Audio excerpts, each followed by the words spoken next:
નમસ્કાર, હર હર મહાદેવ. હું નિકુંજ અમારી નવી યુટ્યુબ ચેનલ શિવ જ્ઞાન શિવ ઉપાસક ચેનલમાં આપ સર્વે ભક્તોનું હાર્દિક સ્વાગત કરું છું. આજે આપણે શિવ જ્ઞાન શિવ ઉપાસક ચેનલ મારફતે દેવીનું 5મા નંબરનું સ્વરૂપ એટલે કે સ્કંદ માતા. આજે આપણે આ દેવીનું નામ સ્કંદ માતા કેમ પડ્યું તે આપણે આ ચેનલના માધ્યમથી જાણીશું. આજે આસો સુદ પાંચમ એટલે કે નવરાત્રીનો 5મો દિવસ. આજે નવરાત્રીના 5મા દિવસે સ્કંદ માતાની પૂજા અર્ચના તેમજ ઉપાસના કરવામાં આવે છે. સ્કંદ માતા કમળના આસન ઉપર બિરાજમાન હોય છે.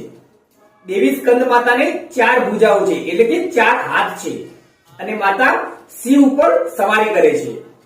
આ દિવસે સફેદ અને લાલ રંગના વસ્ત્રો ધારણ કરવાનું શુભ માનવામાં આવે છે.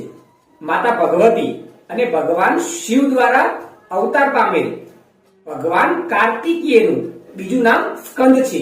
તેથી માતા સ્કંદ માતા તરીકે પ્રસિદ્ધ થયા. દેવી સ્કંદ માતા તેમના પુત્ર એટલે કે ભગવાન કાર્તિકેયને લઈને શિવ પર સવારી કરે છે.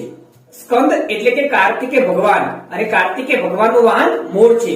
દેવી સ્કંદ માતાનું સૌમ્ય સ્વરૂપ છે.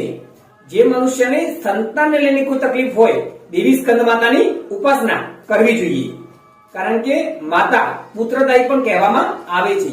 દેવી સ્કંદ માતાને કેળાનો પ્રસાદ ચડાવવામાં આવે છે. ભગવતીનું 5મું સ્વરૂપ એટલે કે દેવીનું 5મું સ્વરૂપ એટલે કે સ્કંદ માતા વિશે જો તમને કંઈક નવું જાણવા મળ્યું હોય તો ફટાફટ શિવ જ્ઞાન શિવ ઉપાસક ચેનલ વધુમાં વધુ સબસ્ક્રાઇબ કરો, શેર કરો, લાઈક કરો, ફોલો કરો.